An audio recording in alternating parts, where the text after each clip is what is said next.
ESPN. That stands for Entertainment and Sports Programming Network. The three keywords being entertainment and sports. Those are the two most critical elements the network prides itself on when attempting to inform the public and its viewers.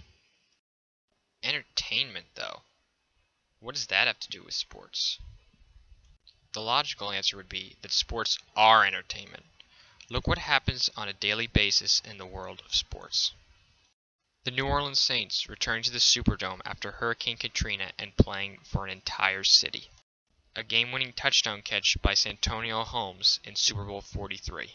The Louisville Cardinals banding together just a few weeks ago in the face of distress and winning a title. So sports are entertainment.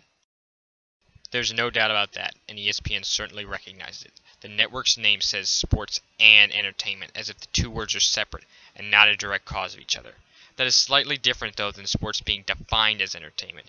ESPN considers them separate entities, as if entertainment needs to be packaged together with something to make sports worth watching, rather than sports producing entertainment all by itself, or at least in the coverage of it. Over the course of the last few years, ESPN has made their network into more of the entertainment business rather than the hardcore, research-based sports stories that true fans want to hear about. The network is trying to compete with reality television shows like Honey Boo Boo, My Strange Addictions, and Amish Mafia, because that's what they think is new and popular, rather than sticking to their niche reporting and knowing their true audience. ESPN wants their audience to be everyone, rather than just true sports fans. But why? That's pretty obvious. It's all about the money.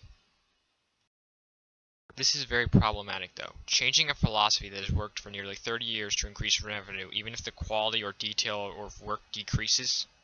Here's a few examples. Let's go back to June 8th, 2010.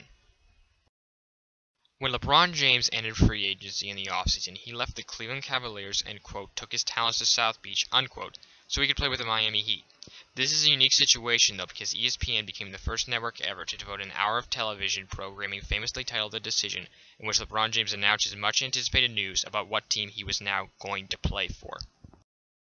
In the Washington Post, Leonard Shapiro wrote about the incident. The most troubling aspect of the whole ill-conceived mess was ESPN's willingness to hand over an hour of primetime television to an egomaniacal athlete the network should have been covering as a news story.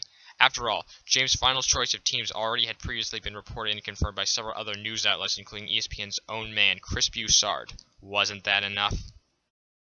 It gets better, though. The perception of ESPN not only in the print world, but the broadcast world dwindled as well after that night, and is noted later on in Shapiro's article.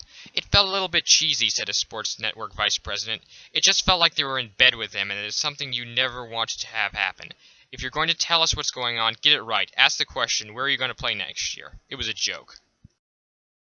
Sports Illustrated also made their opinions on the matter heard when Richard Deitsch said author and LeBronologist Buzz Bissinger described it as TV's equivalent of waterboarding.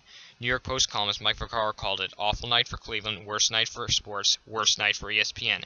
Eric Stagel, a head writer and executive producer for The Late Show with David Letterman, an equally scathering review on Twitter, saying, I'm keeping my 2-year-old up to watch the LeBron James special. I wanted to see the exact moment our society hit rock bottom.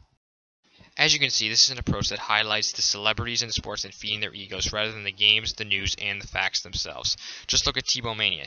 Never mind Tim Tebow's football team and the New York Jets were under 500 that year, and Tim Tebow himself was a backup quarterback who didn't get a chance to step on the field until the final 4 games of the year. That wasn't what ESPN was concerned about. What mattered to them was the fans' love and adoration for him. ESPN went crazy trying to get their fans' attention, going as far as reporting the news live from Jets training camp, showing pictures of him jogging shirtless, and analyzing it with several of their self-proclaimed experts, and have an entire segment on SportsCenter devoted to the fact it was his birthday, and they wanted to wish him a very happy one at that by wheeling out a birthday cake and wearing party hats.